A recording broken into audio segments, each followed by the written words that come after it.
नमस्कार, देवभूमि समाचार में आप सभी का स्वागत है। मैं आपके साथ दिव्या पांडे। बुलेटिन की शुरुआत करेंगे जहां बरेली के दौरे पर सीएम पुष्कर सिंह धामी रहे, तो वहीं यूसीसी को लेकर कार्यक्रम के आयोजन में भी शामिल हुए पुष्कर सिंह धामी। तो वहीं इस दौरान इस कार्यक्रम में सीएम पुष्कर सिंह धामी ने क्या कुछ कहा है, आइए आपको सुनवाते हैं। हमारे संकल्प को आगे बढ़ाते हुए आदरणीय प्रधानमंत्री मोदी जी के नेतृत्व में एक मिथक तोड़ने का काम किया, एक परिपाटी बदलने का काम किया और पहली बार ये परिपाटी बदलकर फिर से हमको सरकार में आने का मौका प्रदान कर दिया, अपना आशीर्वाद प्रदान करके दोबारा से भारतीय जनता पार्टी की सरकार बना दी भाइयों बहनों। और इस ऐतिहासिक यूसीसी को साकार करने के लिए हमें अपना समर्थन दिया। मैं इस सम्मान को अपने राज्य की उस देवभूमि जनता को समर्पित करता हूं जिन्होंने हमेशा हमारी सरकार पर अपना विश्वास बनाए रखा। भाइयों बहनों, समान नागरिक संहिता लागू करके देश में सभी के लिए एक समान व्यवस्था स्थापित करने का यह विचार कोई नया नहीं है। अभी मेरे से पहले बोलने वाले वक्ताओं ने बहुत विस्तार से कहिए या संक्षिप्त में कहिए, आप सबके सामने बातें रखी और हमारी पार्टी का, हमारी विचारधारा का जनसंघ के समय से ही यह एक प्रमुख मुद्दा रहा है। यहां तक कि संविधान निर्माताओं ने भी इसे संविधान के नीति निर्देशक तत्वों में सम्मिलित किया था। मुझे गर्व है कि हमने उत्तराखंड में सबसे पहले समान नागरिक संहिता लागू कर संविधान निर्माताओं को भी सच्ची श्रद्धांजलि अर्पित करते हुए अनुच्छेद 44 की भावना को साकार करने का काम किया है। भाइयों बहनों, आज हम आदरणीय प्रधानमंत्री श्री नरेंद्र मोदी जी के नेतृत्व में एक सशक्त भारत, एक सशक्त राष्ट्र की स्थापना को लेकर तेजी से आगे बढ़ रहे हैं। आदरणीय प्रधानमंत्री जी के नेतृत्व में देश में अनेक ऐतिहासिक निर्णय लिए गए हैं जिन्हें पहले की सरकारों ने केवल और केवल राजनीतिक लाभ हानि के गुणा भागों के चक्कर में हमेशा उनको टालती आई, उनसे बचती आई और जनहित के मुद्दों को दरकिनार करती आई।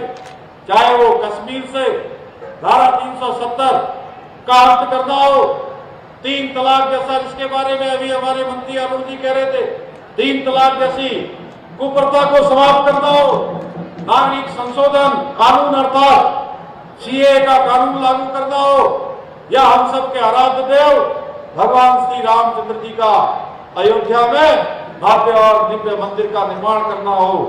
भाइयों बहनों, ये सभी ऐतिहासिक निर्णय आदरणीय प्रधानमंत्री जी के दृढ़ संकल्प के कारण संभव हो पाए।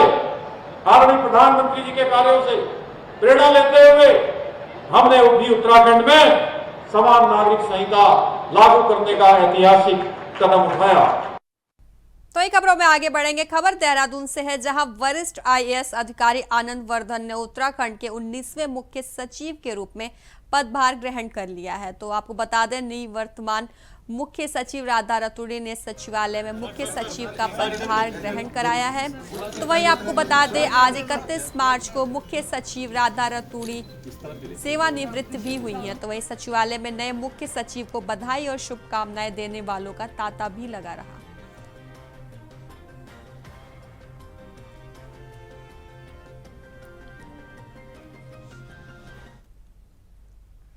तो वही खबर देहरादून से है, जहां सीएम धामी ने मुख्यमंत्री आवास में परिवहन विभाग के अंतर्गत संभागीय निरीक्षक पद पर नियुक्त 8 अभ्यर्थियों को नियुक्त पत्र प्रदान किए हैं। उन्होंने सभी अभ्यर्थियों को बधाई देते हुए कहा है कि यह आपके जीवन की नई शुरुआत है। साथ ही उन्होंने कहा कि आशा व्यक्त की कि नव चयनित अभ्यर्थी अपने कार्यक्षेत्र में नवाचार करेंगे और परिवहन विभाग में अपना महत्वपूर्ण योगदान भी देंगे। साथ ही सीएम ने कहा कि उत्तराखंड विषम भौगोलिक परिस्थितियों वाला राज्य है। राज्य में परिवहन के क्षेत्र में बहुत चुनौतियां हैं।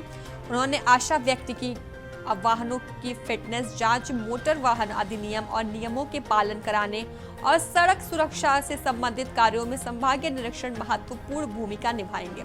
साथ ही उन्होंने कहा कि उत्तराखंड में श्रद्धालु और पर्यटकों की संख्या में तेजी से वृद्धि हो रही है। ऐसे में सड़क सुरक्षा और वाहनों की फिटनेस से संबंधित कार्यों में परिवहन विभाग की जिम्मेदारी और बढ़ जाती है।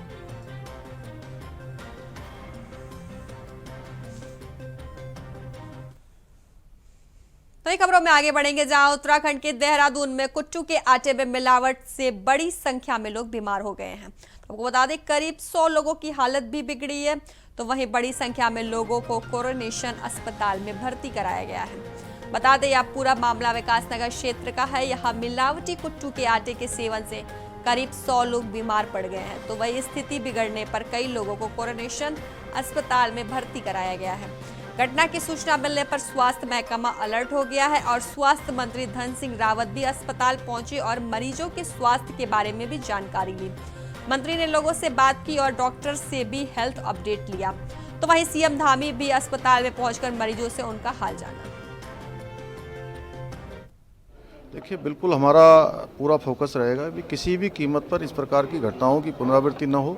स्वास्थ्य विभाग या अन्य विभाग जो खाद्य विभाग है, सभी मिलकर ये जो घटना हुई है, इस घटना की पूरी जांच करेंगे और जांच में जो भी दोषी पाए गए हैं, जिनके कारण से भी ये हिला हवाली हुई है, लापरवाही हुई है, उन सभी के खिलाफ कार्रवाई की जाए। विकासनगर क्षेत्र में आज एक और बार फिर स्वास्थ्य के गड़बड़ाने वाला एक मामला सामने आया।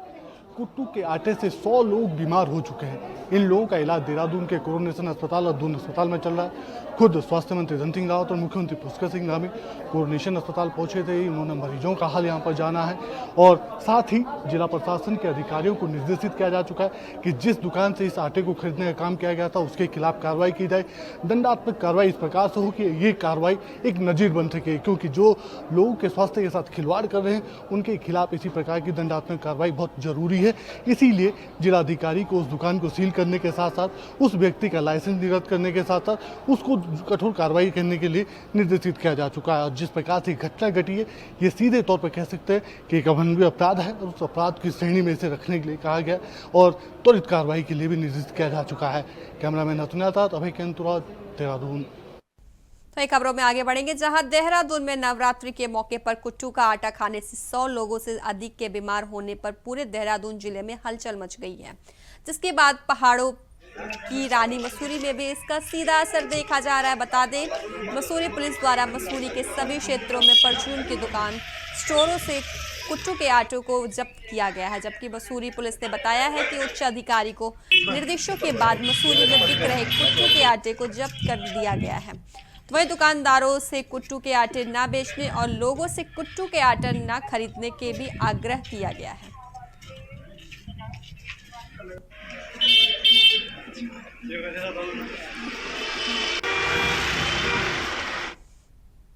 अगली खबर की ओर रुख करेंगे। देहरादून और लक्सर में कुट्टू का आटा खाने से लोगों की तबीयत बिगड़ने के बाद अब रुड़की में भी खाद्य सुरक्षा विभाग की नींद टूट गई है।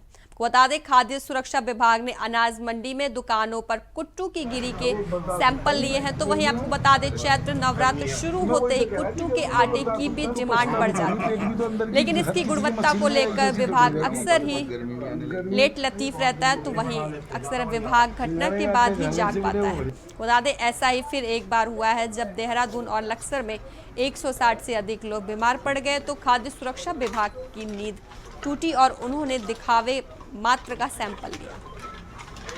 देहरादून में बीमार हुआ है तो हमारे फूड कमिश्नर साहब ने निर्देश दिया कि हर जिले में सघन अभियान चलाया जाए। उस निर्देशों के अनुपालन में हमारे द्वारा तत्काल रुड़की के अनाज मंडी में आया गया है और यहाँ निरीक्षण किया गया। सारे व्यापारी वर्ग यहाँ पे कुट्टू गिरी बेच रहे हैं, कोई भी पीसा कुट्टू नहीं बेच रहा है और पीसा कुट्टू यहाँ किसी के द्वारा बेचे नहीं जा रहा। लेकिन व्यापारियों का यह कहना है कुट्टू गिरी ही अपने आप में बहुत गर्म होता है, जिसको अधिक मात्रा में खा लेने से डिहाइड्रेशन होता है और डिहाइड्रेशन होने से फिर दिक्कतें आती हैं शरीर। देहरादून का क्या मैटर है वो तो मुझे नहीं पता, लेकिन यहाँ का जो मैटर पब्लिक बता रही है और लोग यहाँ जो है अवेयर हैं, उस हिसाब से तो यही है कि कुट्टू गिरी अपने आप में बहुत गर्म होता है और जिसके खाने से ज्यादा मात्रा में लोगों को दिक्कतें आ रही है। ये रुड़की के अभी रुड़की नगर ये अनाज मंडी में ही चल रहा है, क्योंकि यहीं से डिस्ट्रीब्यूट, क्योंकि मूल जगह है ना, तो यहाँ से सब जगह सप्लाई।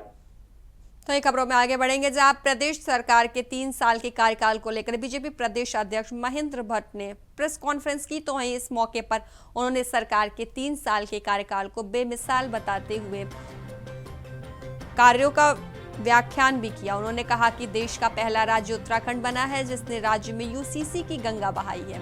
उन्होंने कहा कि कई कानून ऐसे बने हैं जो ऐतिहासिक हैं। वहीं साथ ही उन्होंने कहा कि प्रधानमंत्री की अगुवाई में प्रदेश लगातार विकास की राह पर आगे बढ़ रहा है। चारधाम यात्रा हो या फिर शीतकालीन यात्रा, तीर्थार्थ और पर्यटन को लगातार बढ़ावे मिल रहा है। आपको बता दें, बेरोजगार युवाओं को अभी तक 22,000 से ज्यादा सरकारी नौकरी भी दी गई है।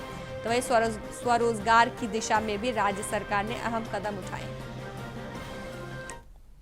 मेरे जो प्रयास का विषय था वो 3 वर्ष के कार्यकाल में पार्टी संगठन द्वारा जिस प्रकार से मुख्यमंत्री जी के कार्यक्रम जो पार्टी और सरकार हर वर्ष लेती है, उस कार्यक्रम में जिस कार्यकर्ताओं ने सहयोग किया है वो एक प्रभावशाली कार्यक्रम हमारे पूरे प्रदेश के अंदर हुए हैं और जनता ने मुख्यमंत्री के कार्यों पर अपनी मोहर लगाई है।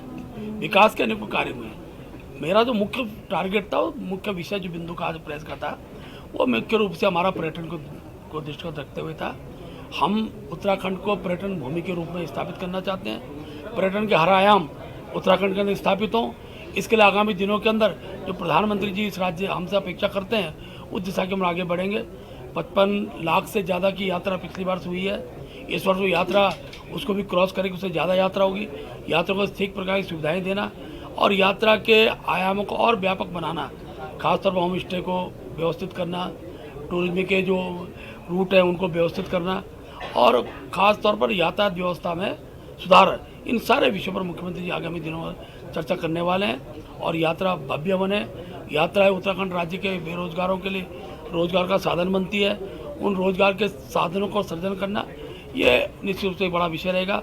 मैंने देश के प्रधानमंत्री जी का भी आभार व्यक्त किया है। उन्होंने जहाँ गुंजिश से लेकर पूरे उत्तराखंड के अंदर यात्रा की लगभग प्रधानमंत्री बनने का तीसरी बार वो उत्तराखंड आए, ये हम सब के लिए बहुत गौरव की बात है। और जब भी वो उत्तराखंड आते हैं, उत्तराखंड के लोगों के लिए, यहाँ के नागरिकों के लिए वो सब चीज़ होती है जिसकी हम कभी कल्पना भी नहीं कर सकते हैं। तो इस प्रकार का एक सहयोग प्रधानमंत्री जी का रहता है और हम उनका धन्यवाद करने के लिए भी आज के मने प्रेस। इसलिए कांग्रेस के लोग भाजपा के सब नेता डर रहे हैं और अपने यहाँ भी 1-2 नेताओं से डर रहे हैं जिनका बार बार उनके द्वारा विरोध किया जाता है। देखिए, पहली बात, किसी के व्यक्तिगत जो विषय होते हैं उन विषयों पर किसी पर प्रतिक्रिया हम देते नहीं है। इतना मैं कहना चाहता हूँ कि हमको कोई व्यक्ति हो उसको संयम के साथ विषयों को रखना चाहिए और ये अपेक्षा अपोजिशन से भी करते हैं। तो ये अगली खबर की ओर रुख करेंगे, जहां हरिद्वार लोकसभा क्षेत्र के बीजेपी सांसद त्रिवेंद्र सिंह रावत द्वारा लोकसभा में दिए गए बयान के बाद इन दिनों जनता गुस्से में है। हाल ही में दिए बयान से खफा एससी समाज के लोग विरोध प्रदर्शन भी कर रहे हैं। तो बता दें, हरिद्वार की ज्वालापुर में एससी समाज के लोगों ने विरोध प्रदर्शन किया है। प्रदर्शनकारियों ने सांसद त्रिवेंद्र सिंह रावत के खिलाफ नारेबाजी की और अपनी नाराजगी जताई। मैं दिनेश कुमार, मोहल्ला कड़ा ज्वालापुर का निवासी हूँ। आज जो हमने धरना प्रदर्शन किया है, त्रिवेंद्र रावत ने संसद भवन में एक गलत बयान दिया गया है जिसमें हमारा दलित समाज बड़ा ही उसकी घोर निंदा करता है, क्योंकि त्रिवेंद्र रावत जी को हमारा एससी समाज ने संसद तक पहुंचाने का काम किया था। यदि त्रिवेंद्र रावत जी इस विषय पर माफ़ी नहीं मांगते हैं तो हम इसका जन आंदोलन की घोषणा करेंगे और सड़कों पर उतरकर जगह जगह इसका आंदोलन किया जाएगा। मामला यह था कि संसद भवन में धामी जी, पुष्कर धामी जी जो हमारे मुखिया है, मुख्यमंत्री हैं, उनके एक हमारे अधिकारी उनके बारे में गलत शब्द उन्होंने बोले हैं। हम उसकी घोर निंदा करते हैं। आगे बढ़ेंगे, जहां हरिद्वार सांसद और पूर्व मुख्यमंत्री त्रिवेंद्र सिंह रावत के बयान को पहले ही आईएएस अधिकारी ब्रजेश संत खारिज कर चुके हैं, तो वहीं अब बीजेपी प्रदेश अध्यक्ष और राज्यसभा सांसद महेंद्र भट्ट ने भी इस पर अपनी प्रतिक्रिया दी है। महेंद्र भट्ट ने कहा है कि आंकड़े साबित करते हैं कि चालू वित्तीय वर्ष तक खनन राजस्व में 3 गुना से अधिक वृद्धि हुई है। पारदर्शी नीति के कारण माफियाओं से 8 गुना अधिक वसूली भी हुई है, जिससे कांग्रेस परेशान है। उन्होंने कहा कि राज्य की पारदर्शी और ईमानदार खनन नीति से प्रदेश की आर्थिक सेहत मजबूत हुई है और जनता को राहत मिली है। देखिए, कोई सस्पेंस नहीं है। सदन में जो मामले उठते हैं उनमें सबका संज्ञान लेना सदन का विषय रहता है, लेकिन खनन के मामले में जिस प्रकार से राजस्व बढ़ा है उसकी सराहना होनी चाहिए। और जब चोरी होती है तो राजस्व घटता है, जब चोरी नहीं होती है, नियम विरुद्ध नियम से काम होता है तो राजस्व वृद्धि होती है। जहाँ 300 करोड़ था 1000 करोड़ रुपए का राजस्व आज खनन से आ रहा है, तो मैं मान के चलिए कि कहीं ना कहीं उसमें गुणात्मक सुधार किया गया है। खबरों में आगे बढ़ेंगे। खबर देहरादून से है, जहां पूर्व मुख्यमंत्री और हरिद्वार के सांसद त्रिवेंद्र सिंह रावत के बयान को लेकर आईएएस एसोसिएशन ने नाराजगी जताई है। पिछले दिनों त्रिवेंद्र सिंह रावत ने सदन में प्रदेश में अवैध खनन का मुद्दा उठाया था। बता दें, जिससे खनन सचिव ने सिरे से नकार भी दिया था। तो वहीं मामला मीडिया में आया, जिसके बाद त्रिवेंद्र ने सचिव के बयान पर कहा था कि शेर कुत्तों का शिकार नहीं करते। तो वहीं इस बयान पर बीजेपी में राजनीति गर्मा गई। तो वहीं सांसद त्रिवेंद्र सिंह के पुतले जलाए गए। बता दें, अब आईएएस एसोसिएशन ने भी इस बयान को अनुचित बताते हुए इस मुद्दे पर सीएम से मुलाकात करने की बात कही है।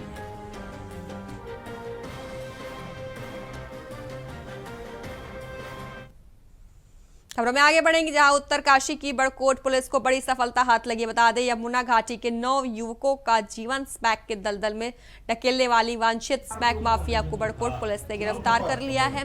तो वही गिरफ्तार अभियुक्त सीकू से गहन पूछताछ कर यह जानकारी जुटाई गई है कि यमुना घाटी में 9 युवकों तक स्मैक किसके माध्यम से पहुंच रही है। तो यह प्रकाश में आया है कि देहरादून सहसपुर में भाभी उर्फ मेराज पत्नी मुस्तकीम नाम की महिला रहती है, जो स्मैक माफिया है, जिसके विरुद्ध देहरादून में आधा दर्जन से अधिक करीब 8 अभियुक्त पंजीकृत हैं, जो देहरादून से कई बार स्मैक चरस के मामले में पहले भी जेल जा चुकी है। श्रीमान पुलिस अधीक्षक महोदया श्रीमती सरिता डोवाल के द्वारा जो उत्तराखंड सरकार द्वारा ड्रग फ्री अभियान के तहत जो है मादक पदार्थ और उनकी स्मैक और चरस की तस्करी में लिप्त व्यक्तियों को पकड़े जाने की कार्रवाई के लिए निर्देशित किया गया। ठीक है, इसी क्रम में कल बड़कोट पुलिस को हमारी एक बड़ी सफलता मिली है। एक हमारे यहाँ मुकदमा हुआ था बड़कोट में 16 जनवरी को। उसमें एक वांछित अभियुक्ता थी, इनका नाम है मेराज, इसको एलियस भाभी के नाम से जानते हैं। इनको गिरफ्तार किया गया है। पूर्व में भी इनके बड़ा आपराधिक इतिहास रहा है और अन्य जनपदों में इन पर लगभग 9 मुकदमे दर्ज हैं। और विगत में जो मुकदमा दर्ज हुआ था उसमें ये ज्ञात हुआ था, जब हमने उसमें टेक्निकल एविडेंस और सोर्सेज के द्वारा पता करा, तो ये जो महिला है, गिरफ्तार अभियुक्ता है, इसके संपर्क में इस क्षेत्र के काफ़ी लोग थे और इसके द्वारा ही जो है इस क्षेत्र में, विशेषकर बड़कोट पुरोला क्षेत्र में तस्करी की जाती थी, ऐसा प्रकाश में आया था। तो वहीं प्रदेश में डेंगू के बढ़ते खतरे के मद्देनजर मुख्य चिकित्सा अधिकारी देहरादून डॉक्टर मनोज कुमार ने अधिकारियों को अलर्ट रहने के निर्देश दिए हैं। डॉक्टर मनोज कुमार शर्मा ने बताया कि सभी अधिकारियों को उपकरण, दवाइयां और अन्य संसाधनों को चाक चौबंद रखने के निर्देश दिए हैं। साथ ही उन्होंने बताया कि स्वास्थ्य विभाग अप्रैल महीने से आशा कार्यकर्ताओं की ओर से सर्वे का कार्य कराने के साथ ही फॉगिंग का कार्य भी शुरू किया जाएगा। डेंगू में हमने जो बैठक की थी, अभी सभी को ये निर्देश दिए हैं कि अपने यहाँ ये सब जांच लें कि जो उपकरण हैं, जो दवाइयाँ हैं, जो जरूरी चीजें हैं, संसाधन है, वो आपके पास में है कि नहीं। तो उसकी सब तैयारी कर लें। उसके बाद जो कार्रवाई की जानी है अप्रैल से हम शुरू करेंगे, जिसमें आशाओं के द्वारा सर्वे किया जाता है और लगाते। कि कोई सस्पेंस नहीं है। सदन में जो मामले उठते हैं उनमें सबका संज्ञान लेना सदन का विषय रहता है, लेकिन खनन के मामले में जिस प्रकार से राजस्व बढ़ा है उसकी सराहना होनी चाहिए। और जब चोरी होती है तो राजस्व घटता है, जब चोरी नहीं होती है। आपको बताते चले कि गर्मी का सीजन आते ही कहीं ना कहीं डेंगू भी अपने पैर पसारने शुरू कर देता है। हालांकि अभी तक उत्तराखंड के अंदर कोई भी डेंगू का मामला निकलकर सामने नहीं आया है, लेकिन उससे पहले ही कहीं ना कहीं स्वास्थ्य विभाग लगातार सख्त होता हुआ नजर आ रहा है। और लगातार देखा जाता है कि डेंगू जो है कहीं ना कहीं गर्मी के सीजन में पनपता है और ऐसे में कहीं ना कहीं जो डेंगू का डंक है वो लोगों को परेशान करता हुआ नजर आता है। लेकिन अभी तक गनीमत है कि अभी तक कोई डेंगू का मामला निकलकर सामने नहीं आया है, लेकिन वही स्वास्थ्य विभाग कहीं ना कहीं इसको लेकर सतर्क है और लगातार जो बैठकों का दौर है वो स्वास्थ्य विभाग में शुरू हो चुका है। सीएमओ मनोज कुमार ने भी एक बैठक ली है और बैठक के दौरान सभी अधिकारियों को और कर्मचारियों को निर्देश दिए हैं कि डेंगू को देखते हुए कहीं ना कहीं सतर्कता बरती जाए और तमाम जो दवाई का छिड़काव है वो दवाई का छिड़काव तमाम क्षेत्रों में किया जाए। और इसके साथ ही जो अस्पताल है उनको भी कहीं ना कहीं दवाई का प्रबंध करने के निर्देश सीएमओ की तरफ से दिए गए हैं, क्योंकि हम देखते हैं कि प्रत्येक वर्ष कहीं ना कहीं जो डेंगू का डंक है उससे लाखों लोग बीमार होते हैं और कहीं की उसमें मौत भी हो जाती है। लेकिन अब देखिएगा कि उससे पहले ही गर्मी का सीजन शुरू होने से पहले ही कहीं ना कहीं स्वास्थ्य विभाग अलर्ट मोड पर नजर आ रहा है और तमाम जगहों पर साफ सफाई के व्यवस्था हो, चाहे फिर कहा जाए कि जो इस तरह की व्यवस्थाएं हैं डेंगू से बचने के लिए, उनके लिए तमाम तरह के जो जागरूकता अभियान है वो भी स्वास्थ्य विभाग के द्वारा। तो वही खबर विकासनगर से है, जहां चक्राता विधानसभा क्षेत्र के साइया में गौ संरक्षण सम्मेलन आयोजित किया गया, जिसमें बतौर मुख्य अतिथि जिलाधिकारी सविन बंसल ने शिरकत की।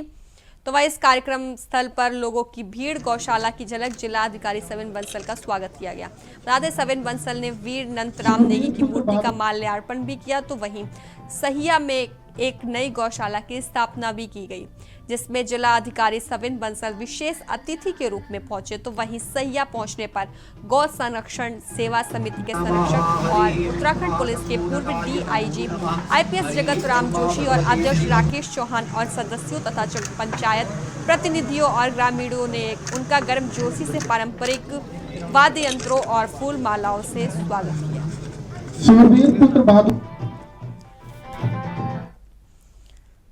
तो ये खबरों में आगे बढ़ेंगे। खबर चमोली से है, जहां जिला प्रशासन की ओर से जनता की समस्याओं, शिकायतों का स्थानीय स्तर पर निस्तारण करने के लिए पोखरी विकास खंड के दूरस्थ क्षेत्र राजकीय इंटर कॉलेज देवी खेत डामक में बहुउद्देशीय शिविर आयोजित किया गया। तो वहीं प्रभारी मुख्य विकास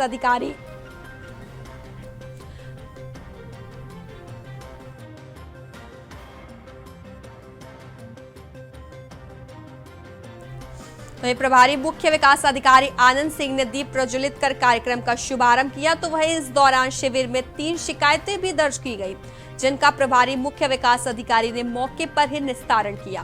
तो वहीं शिविर में विभिन्न विभागों की ओर से राज्य सरकार की ओर से संचालित जन कल्याणकारी योजनाओं की विस्तृत जानकारी ग्रामीणों को दी गई।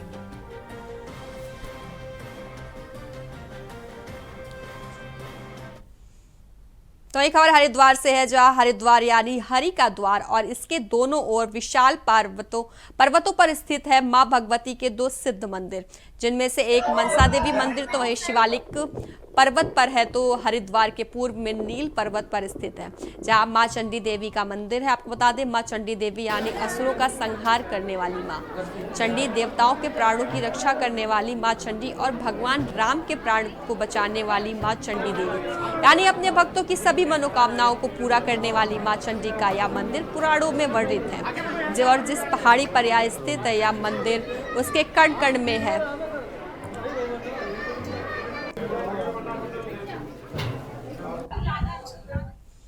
तो ये खबरों में आगे बढ़ेंगे। खबर देहरादून से है, जहां टनकपुरी दौराई एक्सप्रेस को नियमित ट्रेन का दर्जा मिला है। आपको बता दें, मुख्यमंत्री धामी और केंद्रीय राज्य मंत्री अजय टम्टा ने हरी झंडी दिखाकर शुभारंभ किया है। तो वहीं सफर सुविधाजनक और कम खर्चीला होने से पर्यटकों, तीर्थयात्रियों, व्यवसायियों और आम जनमानस को इसका लाभ मिलेगा। तो वहीं बता दें, इस पहल से राज्य की अर्थव्यवस्था को भी बल मिलेगा, क्योंकि स्थानीय उत्पादों को अधिक बाजार मिलेगा और वोकल फॉर लोकल अभियान को नई गति मिलेगी।